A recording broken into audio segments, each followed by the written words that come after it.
Day 1 at Zenith Corp, and bam! I'm smacked right in the face by Mr. Tall, Dark, and Smoldering, Derek. He's all sharp suits and sharper grins, the kind that says he knows just how to stir up a storm. Me? I'm just the new girl, lost in a sea of cubicles and coffee stains, trying to remember why I thought this corporate gig was a good idea. But let's rewind a bit. Back at home, it's like Tom and I are on a never-ending loop of fine and okay. He's always buried in his work, and our conversations are as exciting as watching paint dry. We used to be like fireworks, Tom and I now? More like a couple of damp sparklers. Enter Derek, Mr. Excitement himself. We bump into each other at the coffee machine, exchanging awkward smiles and sorries. But there's something about him, a spark. Maybe it's the way he talks about his weekend adventures, or how he laughs, loud and unapologetic. It's like he's from a different universe where life's a grand adventure, and I'm just stuck in my own dull little world. Things escalate quicker than I expect. Derek and I start sneaking off for lunches. It's our little secret, our escape from the monotonous hum of office life. We talk about everything and nothing, and I find myself laughing more than I have in months. It's reckless, I know, but God, it feels good to feel something. Meanwhile, Tom's like a ghost in our house. He's there, but not really. Sometimes I catch him staring at his laptop screen, his eyes glazed over, and I wonder if he even notices I'm there. I try to talk to him, to bridge the gap growing between us, but it's like talking to a wall. Then comes the office party. It's one of those forced fun affairs, but with Derek there, it's different. We end up in a quiet corner, away from the thumping music and drunken laughter. Our conversation drifts from the mundane to the personal, and before I know it, his lips are on mine. It's a shock, a jolt through my system, but I don't pull away. Instead, I kiss him back, and in that moment, I forget everything. The job, the cubicle, Tom. The kiss is a wake-up call, a reminder of what I've been missing. But it's also a siren, luring me towards something dangerous, something that could blow up my life as I know it. And the worst part? I'm not sure I care. Talk about a slippery slope. One minute I'm just the new girl at Zenith Corp, the next time in this whirlwind affair with Derek. Our secret meetings become the highlight of my week, twice a week, at some no-name hotel where nobody knows us. It's reckless, wild, and absolutely not me. Or maybe it is, and I've just been pretending all this time. Lying to Tom becomes part of my routine. Working late, don't wait up, becomes my go-to text. I hate the lies, but they slip off my tongue like butter. Tom, bless his heart, just nods and goes back to his world of spreadsheets and conference calls. He used to question, to probe a bit, but now? Now, he just accepts it, and that acceptance stings more than any confrontation. Then Tom does confront me, out of the blue. You're always working late, is everything okay at work? He asks one night as I'm reheating some leftovers. I plaster on a tired smile, assure him it's just a busy phase, and promise it'll ease up soon. The lie tastes bitter in my mouth, but I swallow it down with a gulp of cold coffee. Derek, in the meantime, is like a drug I can't quit. He whisks me away for a weekend, just us, no work, no Tom, no reality. It's a bubble, and I'm floating in it, detached from the consequences waiting for me back home. Derek talks about a future, about us, and I soak it up like a parched plant. I start imagining life with him, a life full of excitement and passion, a stark contrast to the stagnant pond that is my marriage. That then, reality hits me like a truck. One night, while Tom's asleep, I use his laptop for some quick emails. A misclick, and I'm staring at a folder labeled Divorce Lawyers. My heart stops. He knows. He has to. The guilt that's been simmering in me boils over. Fear, guilt, shame, it's a cocktail that makes me nauseous. I close the laptop, a thousand thoughts racing through my mind. Does Tom know about Derek? Is he planning to confront me? Divorce me? The questions keep me up all night. I watch Tom sleeping peacefully, oblivious to the storm raging in my head. I think about our life, our home, the promises we made. And then I think about Derek, about the rush I feel with him. I'm caught between two worlds, the safe, familiar one with Tom, and this exciting, dangerous one with Derek. And the worst part? I can't seem to make myself choose. There's something about forbidden fruit, right? It's sweeter, more intoxicating. That's Derek for me. One fine evening, amidst the laughter and the clinking glasses, he drops the bomb. "Leave Tom," he says, his eyes burning into mine. "We can have a future together." And just like that, my world tilts on its axis. It's crazy, I know. But in that moment, all I can think about is a life filled with the kind of passion and excitement Derek offers. So, I do it. I sit down one quiet night, my hands trembling, and I write the letter to Tom. A goodbye letter. It's the hardest thing I've ever done. Each word feels like a betrayal, but also like a release. I leave it on the kitchen table, my heart pounding as I close the door behind me. Tom's reaction is gut-wrenching. He calls, texts, pleads. His voice cracks over the phone, begging me to reconsider. But I'm firm, or at least I pretend to be. There's a part of me that wants to run back, to fall into the safety net of our marriage. But I push that part down, lock it away. Derek's promises of a better future echo in my ears, drowning out Tom's pleas. Moving in with Derek is like stepping into a different world. His place is nothing like the home I shared with Tom. It's edgier, more modern. But as days pass, Derek changes. He becomes distant, almost secretive. He spends hours locked in his study, and our conversations lose their earlier spark. I start to feel more like a guest than a partner in his life. The silence from Tom's end is deafening. After weeks of constant calls and messages, suddenly, there's nothing. No texts, no missed calls. Nothing. It's like he's vanished into thin air. This silence scares me more than any argument we ever had. I find myself checking my phone obsessively, waiting for something, anything from him. But there's nothing, just a gaping void where Tom used to be. And here I am, caught in this strange new life with Derek, who's slowly turning into a stranger. I start to question my decision. The excitement that Derek brought into my life is fading, leaving behind a growing sense of unease. I wonder if I've made the biggest mistake of my life, trading the comfort and stability of my marriage for a mirage of passion and adventure. But there's no turning back now. The bridge to my old life with Tom is burnt, and I'm standing on unfamiliar ground, unsure and alone. Life has a way of throwing curveballs, but nothing could have prepared me for this. There I was, thinking I had left my old life for a thrilling new chapter with Derek, only to find out he's a private investigator. Yeah, you heard that right. Mr. Tall, Dark, and Handsome is actually a pie, and guess who hired him? Tom. My Tom. Turns out, the whole affair was a setup. Derek was never in it for love or a future together. He was gathering evidence for Tom, evidence of my infidelity. I felt like a fool, a pawn in a game I didn't even know I was playing. The shock of it left me reeling. And as if that wasn't enough, Tom filed for divorce, citing my affair as the main reason. The papers arrived, cold and unfeeling, just like the new reality crashing down on me. My fairy tale with Derek crumbled into a nightmare, one I couldn't wake up from. But wait, there's more. Derek, the man I thought I knew, the man I left my husband for, vanished into thin air, taking my savings with him. Savings that I had naively transferred into a joint account, dreaming of a future that was never going to happen. I was left broke, betrayed, and utterly alone. The legal battles started soon after. Lawyers, court dates, the works. It was like being in a bad movie, only there were no cameras, no retakes. The costs piled up, eating through what little I had left.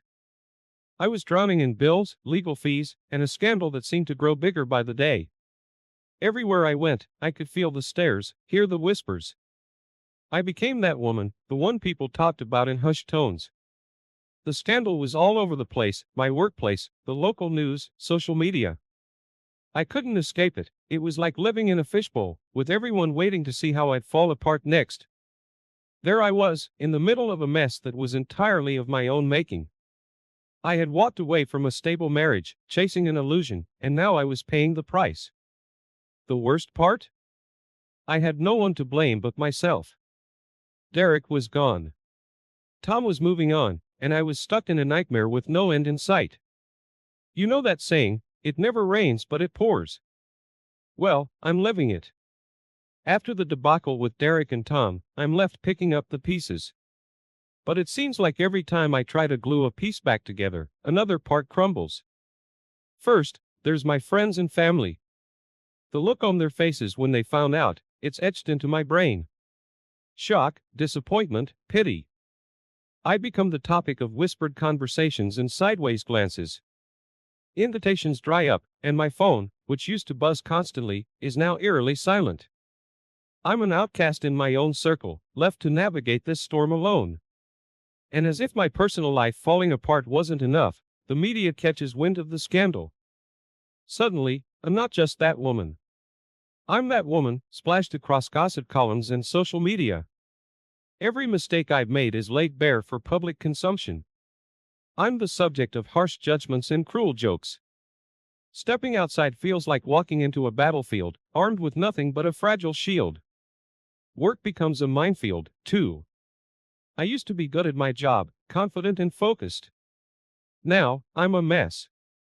I miss deadlines, mix up reports, forget important meetings. My mind's a whirlwind of regrets and what-ifs, leaving no room for concentration. My colleagues, once friendly, now keep their distance. I can feel their eyes on me, full of unasked questions and unspoken accusations. The camaraderie we had is gone, replaced by a cold professionalism that borders on indifference. Then there's the reputation hit. I used to be respected, a rising star in the company. Now, I'm the woman who had an affair and got scammed. My opinions, once valued, are now met with skepticism or, worse, ignored altogether. I'm passed over for projects, left out of meetings. It's like I'm slowly being erased, my contributions forgotten, my presence barely tolerated. As if all this wasn't enough, the threatening letters start. At first, I think they're just cruel jokes, but they keep coming. Harsh words scrawled on paper, slipping through my mail slot, invading my already fragile sense of safety. They're anonymous, but each one feels like a slap. They talk about karma, about getting what I deserve. Each envelope I open adds another layer to my anxiety, turning my home, once my sanctuary, into a place where I'm constantly looking over my shoulder. So there I am, isolated from my friends and family, humiliated in public, struggling at work, and fearing anonymous threats. It's like I'm stuck in quicksand, and every move I make sinks me deeper.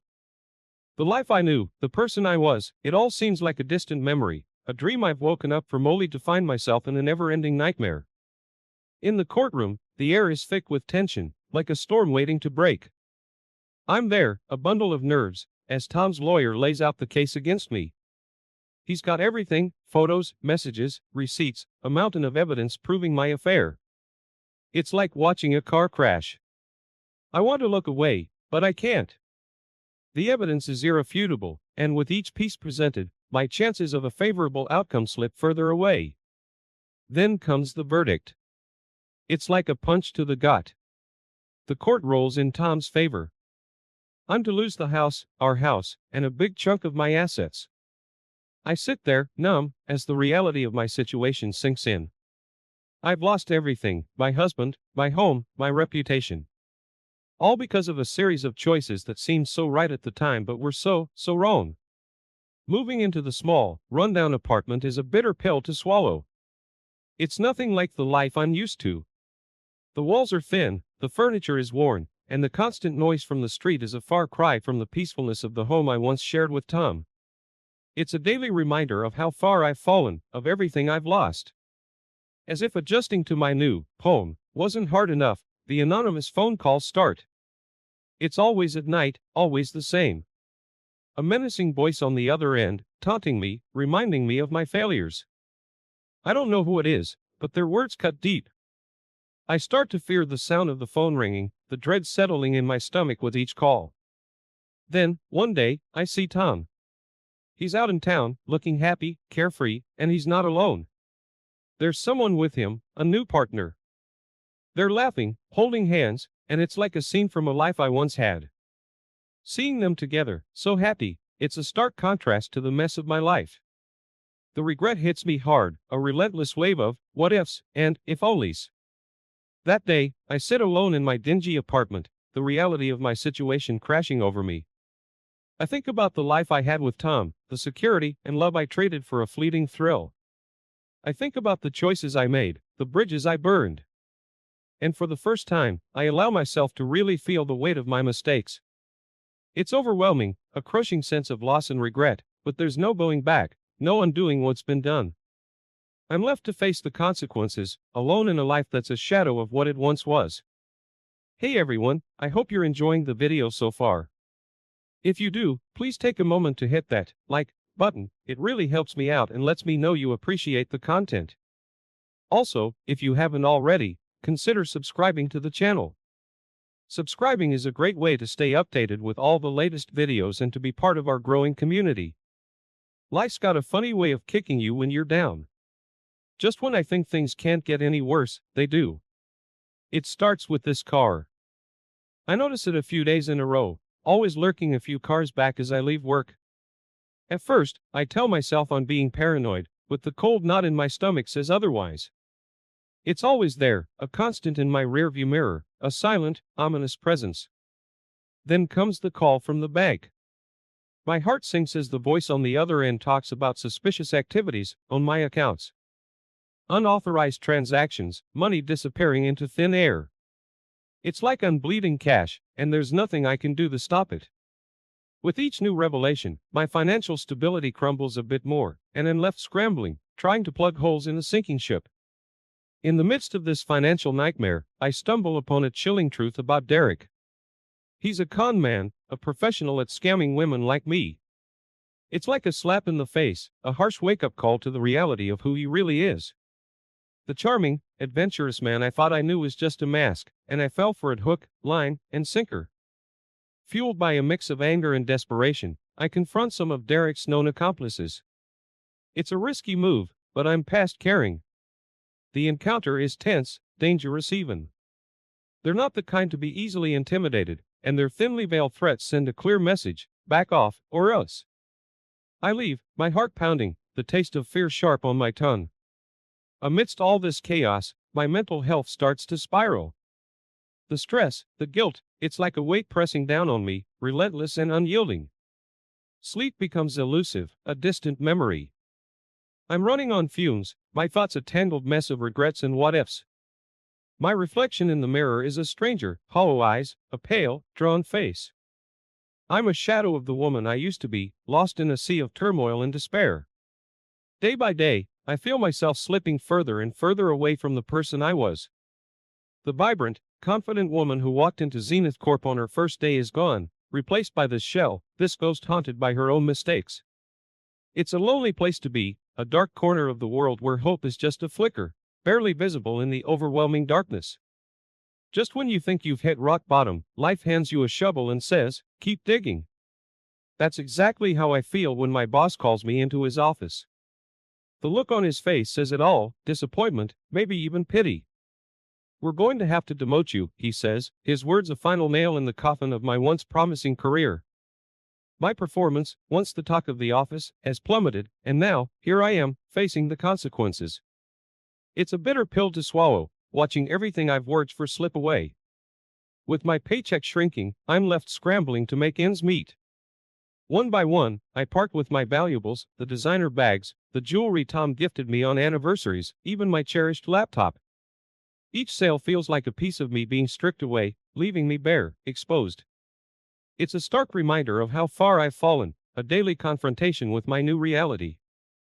As if to add insult to injury, the mysterious car that's been tailing me for weeks finally makes its move. It's a regular evening, and I'm driving home, lost in thoughts of unpaid bills and the mess my life has become. Suddenly, it's there, nudging my car from behind. I spin out, heart racing, and by the time I regain control, the car is gone, disappearing into the night like a ghost. I'm left shaken, nursing a sprained wrist and a damaged car, just more problems to add to the growing pile. The injury, though minor, throws another wrench into my already chaotic life. Simple tasks become monumental challenges. I'm slower at work, clumsier, and the pain is a constant reminder of the ever-present danger lurking just out of sight. It's like I'm living in a constant state of alert, always looking over my shoulder, always waiting for the other shoe to drop. And drop it does. The final blow comes when I find the eviction notice taped to my apartment door. Failure to pay rent, it reads, cold and impersonal. I'm not surprised, really. The warnings had been piling up, the red letters growing more urgent by the day. But seeing it in black and white makes it real, undeniable. I have nowhere to go, no safety net to catch me. The last vestiges of my former life are slipping through my fingers, and I'm powerless to stop it. There I am, standing in the hallway of my soon-to-be former home, the eviction notice in hand. It's a defining moment, the kind you read about in books, where the protagonist hits rock bottom and has to find a way to rise again. Only this isn't a book, and I'm not a hero. I'm just a woman who made a series of bad choices and is now living with the consequences. The path ahead is uncertain, scary even, but it's the only one I have left. So, I take a deep breath, square my shoulders, and step into the unknown. Imagine waking up every day in a dingy motel room, the kind you see in those old Moore films where everything's a shade of gray. That's my life now. The walls are paper thin, letting in every sound from the outside world. The neon sign outside flickers all night, casting eerie shadows on the walls. It's a far cry from the comfort of the home I once shared with Tom, a constant reminder of how far I've fallen. Living here takes its toll on me, both mentally and physically. My health, once something I took for granted, is on a steady decline. The stress eats away at me, gnawing at my insides like a hungry rat. I can't remember the last time I had a good night's sleep or a decent meal. The mirror shows a stranger, someone gaunt, with hollow eyes and a perpetual frown. In a desperate attempt to find some semblance of my old life, I reach out to friends I've known for years. But each call, each message, is met with silence or curt, polite refusals. I'm busy, they say, or, now's not a good time. Their words are like doors closing in my face, one after the other. It's clear. I become persona non grata, someone they'd rather forget than help. Then, one day, I see him, Derek. He's with another woman, laughing and chatting like we used to. They look happy, carefree. It's a scene straight out of my nightmares, confirmation of what I'd suspected all along. I was just a mark to him, nothing more. Seeing them together, so happy, it's like a physical blow. I feel sick, like I've swallowed something toxic. I want to scream, to cry, but all I can do is stand there, frozen, as the truth sinks in. As if fate hasn't dealt me enough blows, one evening, as I'm walking back to the motel, I'm mugged. It happens so fast. One minute I'm walking, lost in my thoughts, and the next, I'm on the ground, my bag gone. It had the last of my valuables, a few pieces of jewelry I'd held onto, more for sentimental reasons than anything else. Now, even those are gone, taken by some faceless thief in the night. So here I am, living in this cheap motel, cut off from the world I once knew, my health and spirit fading fast. I've been betrayed, abandoned, and robbed, both literally and figuratively. It's like I'm living a bad dream, only there's no waking up from this. It's my reality, a reality I created through a series of choices I can never take back. The world I knew is gone, and what's left is this, a life in the shadows, a daily struggle just to survive. You know how they say stress can really mess you up? Well, they're not kidding. One minute I'm trudging along, carrying the weight of my crumbled world on my shoulders, and the next, everything goes black. I wake up in a hospital bed, the stark white walls and the beeping machines my only companions. Turns out, my body just couldn't keep up with the chaos of my life. It just collapsed, right there on the street. Lying in that hospital bed, the loneliness hits me like a ton of bricks. The room is always quiet, eerily so. No visitors, no flowers, not even a get well card. My phone, once a buzzing hub of messages and calls, lies silent on the bedside table. It's a stark reminder of how isolated I've become, how far I've drifted from everyone and everything I once held dear. The day I'm discharged, the nurse hands me a stack of papers, bills mostly, and a pamphlet on stress management. It's almost laughable. I step out of the hospital, squinting against the sunlight, clutching those papers like a lifeline. But the truth is, I have nowhere to go. The motel won't take me back without upfront payment, and that's just not an option anymore. So, I wonder. The streets are both familiar and foreign, filled with the hustle and bustle of lives moving forward while mine stands still. I see people laughing, shopping, living, and it feels like watching a movie I'm no longer part of. The city, once my playground, now feels like a maze, each turn reminding me of what I've lost. A favorite cafe I used to visit with Tom, a boutique where Derek bought me a dress, a park where we'd walk hand in hand. Eventually, I find myself at a park bench, the same one where Tom and I shared our first kiss. It's funny how full circle life can be. I sit there, watching the sun dip below the skyline, painting the world in shades of orange and pink. It's beautiful, but the beauty is lost on me. Instead, I'm engulfed in a sea of thoughts, each wave crashing over me with reminders of my mistakes, my losses, my regrets. As night falls, the park empties, leaving me alone with my thoughts. It's a bitter realization, sitting there, that I've lost everything. My marriage, my home, my career, my friends. All because of choices I made, paths I chose to walk down. The worst part? There's no clear path to recovery, no roadmap to guide me out of this mess. I'm lost in a life I never thought I'd lead, a life marked by consequences I never imagined I'd face. So, here I am, sitting alone on this park bench, the cool light air wrapping around me like a shroud. The world moves on around me, indifferent to my story, to my fall from grace. It's a harsh lesson learned in the hardest way possible, that every choice we make, every path we take, has consequences,